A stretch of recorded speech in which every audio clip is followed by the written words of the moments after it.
ಎಷ್ಟೇ ಪ್ರಯತ್ನಿಸಿದರೂ car start ಆಗುವುದಿಲ್ಲ. ಕಾರಿನಲ್ಲಿ ಕುಳಿತು ಬೇಸರವಾಗಿ ಕೆಳಗೆ ಇಳಿದು ಓಡಾಡತೊಡಗಿದಳು ವೀಣಾ. ಸ್ವಲ್ಪ ದೂರ ವೀಣಾ ಹೋಗುತ್ತಿದ್ದಂತೆ ಅವಳ ಹಿಂದೆ ಮಲ್ಲಿಗೆ ಹೂವಿನ ವಾಸನೆ ಗಾಢವಾಗಿ ಬರಲಾರಂಭಿಸಿತು. ಈ ವಾಸನೆ ಎಲ್ಲಿಂದ ಬಂತು ಅಂತ ಕಣ್ಣಾಡಿಸುತ್ತಾ ನೋಡುವುದರೊಳಗೆ ಅವಳ ಕುತ್ತಿಗೆ ನಯನಾಳ ಕೈಯಲ್ಲಿತ್ತು. ವೀಣಾ ನಯನಾಳಿಗೆ ಎಷ್ಟೇ ಹೇಳಿದರೂ ನಯನ ಕೇಳಲಿಲ್ಲ. ಆ ಹುಡುಗ ಸರಿಯಿರಲಿಲ್ಲ. ಅವನಿಂದ ನಿನ್ನನ್ನು ಉಳಿಸಿದ್ದಕ್ಕಾಗಿ ನೀನು ನನಗೆ ಮತ್ತು ಮೊಹಮ್ಮದನಿಗೆ ಋಣಿಯಾಗಿರಬೇಕಿತ್ತು. ಆದರೆ ನೀನು ಕಾರಣವಿಲ್ಲದೆ ನಿನ್ನ ಜೀವವನ್ನು ಹತ್ಯೆ ಮಾಡಿಕೊಂಡು ಮೊಹಮ್ಮದನನ್ನು ಕೊಂದುಬಿಟ್ಟೆ. ನಮ್ಮ ಗೆಳೆತನವನ್ನೆಲ್ಲ ಮರೆತೆ.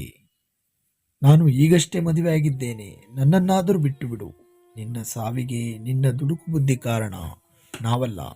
ಸಾಯಿಸುವುದಿದ್ದರೆ ನಿನ್ನನ್ನು ಬಂಧಿಸಿಟ್ಟ ನಿನ್ನ ಅಪ್ಪ ಅಣ್ಣನನ್ನ ಸಾಯಿಸು. ಅವರೇ ತಾನೇ ನಿನ್ನನ್ನು ಬಂಧಿಸಿದ್ದು. ಮಗಳ ಜೊತೆ ನಯನಾಳ ಆತ್ಮ ಕಂಡ ವೀಣಾಳ ತಾಯಿ ಮಗಳತ್ತ ದೌಡಾಯಿಸಿದರು.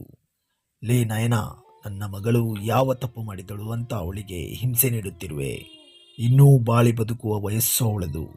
ನಿನಗೆ ನಾನು ವೀಣಾಳ ಜೊತೆ ಕೈತುತ್ತು ನೀಡಿದ್ದಕ್ಕೆ ನನಗೆ ಈ ಶಿಕ್ಷೆ ಕೊಡುತ್ತಿರುವೆ ಎಂದು ಜೋರಾಗಿ ಅಳುತ್ತಿದ್ದಳು.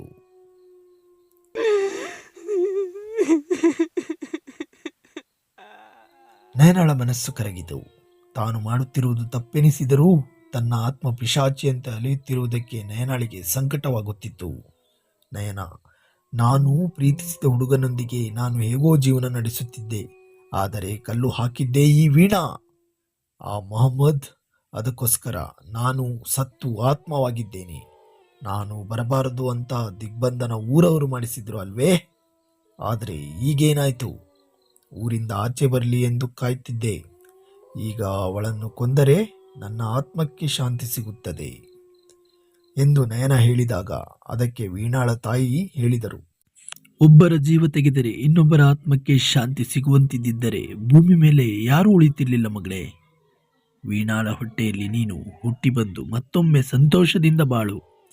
ಈಗ ಪದ್ಧತಿ ಪ್ರಕಾರ ನಿನ್ನ ಆತ್ಮಕ್ಕೆ ನಾವು ಶಾಂತಿ ಸಿಗುವಂತೆ ಮಾಡುತ್ತೇವೆ ಎಂದಾಗ ನಯನ ತನ್ನ ತಪ್ಪಿನ ಅರಿವಾಗಿ ವೀಣಾ ಮತ್ತು ಅವಳ ತಾಯಿಗೆ ಕ್ಷಮೆ ಕೋರಿ ಕಣ್ಮರೆಯಾದಳು.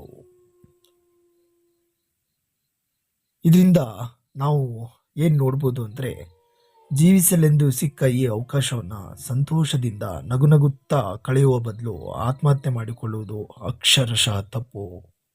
ಇಲ್ಲಿಗೆ ಈ ಸಂಚಿಕೆ ಮುಕ್ತಾಯವಾಯಿತು.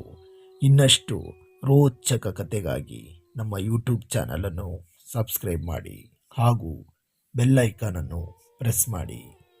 ಧನ್ಯವಾದಗಳು.